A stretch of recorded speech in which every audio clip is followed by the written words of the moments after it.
Hi everybody, this is Brian from Art Party Unlimited. Today I'm going to show you how to tackle one of the most difficult challenges for new painters painting in the Bob Ross style, putting their snow on their mountains.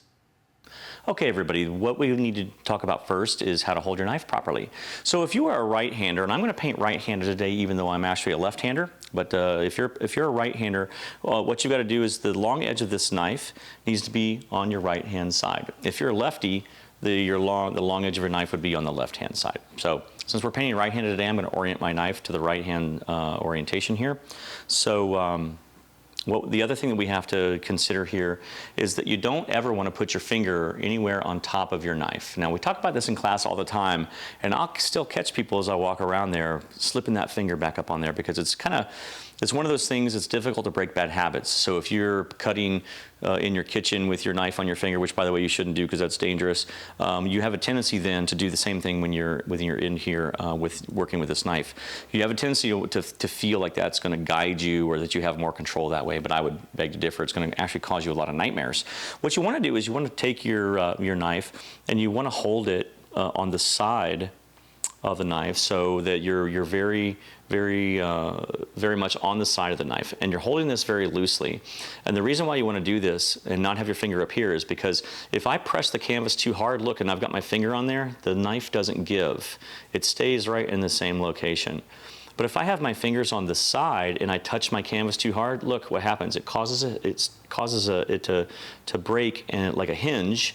So it swivels, and that keeps a lot of pressure off of your canvas. So we always recommend to you that you find a place on your knife where it's balanced, and then you hold it onto the side of the knife, okay? Hold it on the side of the knife. Okay, so now that we've figured out how to hold the knife, let's move on to putting some snow on some mountains. Now that we know how to hold our knife properly, the next thing we've got to do is prepare our paint. So we've got a little bit of just plain titanium white here. I'm using plain titanium white today just so it's very bright so you can see it very easily on the camera. Normally I might dull that down just a little bit with a little bit of red or maybe a little bit of phthalo blue just to knock off the super brightness of the white, because titanium white doesn't really exist so much in nature, so it's a little bright when you see it on here. Okay, so what I've done is I've taken my knife and I've pushed down and I've flattened out my paint pretty much as I can. It's very, very flat. So you want to flatten out a nice little ribbon of paint like this. The next thing you want to do is just pull a little bit of paint into the end of your knife so that it looks very similar to this. You don't need too much or too little. Okay? I'm still going to hold my knife on the side. Remember that if you're a right-hander, the long edge of your knife is going to be on the right-hand side of your canvas here. So the next thing I'm going to do is when Bob did this on the show, it looked like he just came up here and he just swooped down the mountain. But that's actually not so.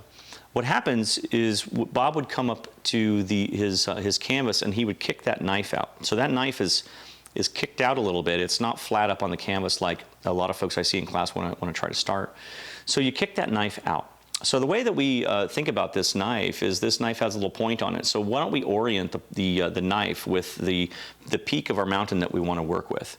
So, and then we're going to come just above that dark part of this background area that we've put on here.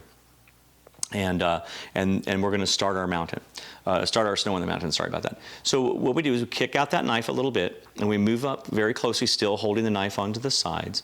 We're going to come up here, and as soon as we feel the paint stick, by the way, you don't actually want your knife to touch the canvas, you only want the ribbon of paint to touch.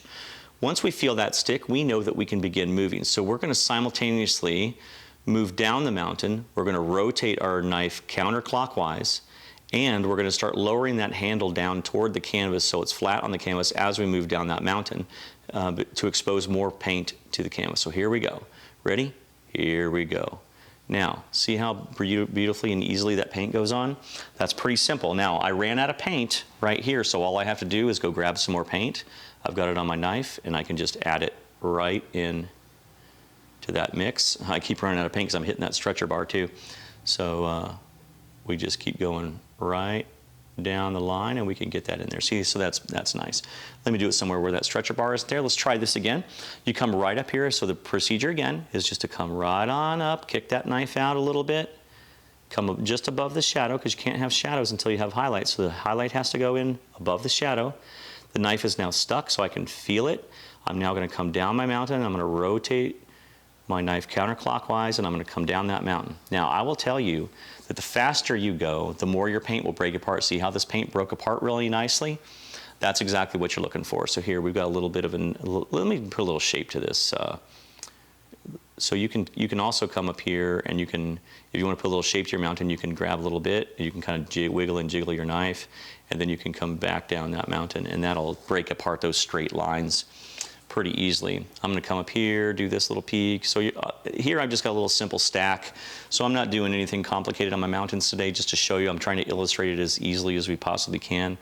Here I've got a little mountain that's my biggest peak. I'm going to kind of jiggle my knife just a little bit, just to give it a little bit of texture. And we'll just continue on down the line, okay? So that's how simple that is. Again, you want to put a little texture in your mountain to break it up so it's a little more interesting. Bring a little paint over here. And then wiggle and jiggle it. And then you can take some paint and you do the same procedure. Come on down your mountain. It's just this simple once you get the feel for it, okay? And I realize that it's not that easy at first, and that you've got to really practice at it. But once you get that kind of eureka moment on it, you'll never have a problem putting it in mountains again. You'll always really just kind of understand how to do it, and you'll do it very quickly. So remember, the faster you go, the better, okay?